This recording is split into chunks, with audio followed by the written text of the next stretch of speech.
საქართველო ყალიბდება ერთ-ერთ ყველაზე უთანასწორო ქვეყნად.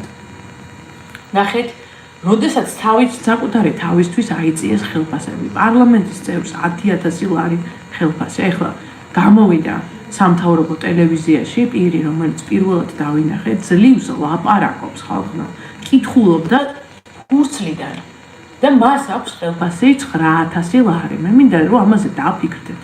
და ამის პარალელურად ნებისმიერ სასურსათო მაღაზიაში შეხვალთ და ადამიანებს აკრძალული აქვთ უფლება რომ დაჯდნენ მთელი დღე და ერთი მოლარე ასრულებს დამლაგებლის ფუნქციასაც, დაცვის ფუნქციასაც, მოლარის ფუნქციასაც, გამონაწილებ დისტრიბუტორის ფუნქციასაც.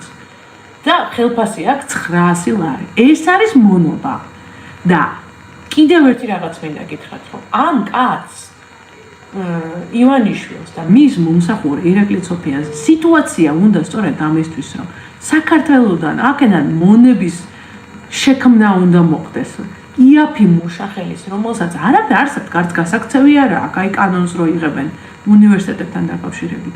არც გასაქცევი არ გექნებათ და ხელფასს შემოგთავაზებენ აი 800 ლარს იმაში, რომ 12 საათი იმუშაოთ დღეში. ვინ მუშაობს? ცივილიზებულ სამყაროში 12 საათი დღეში ვინ მუშაობს?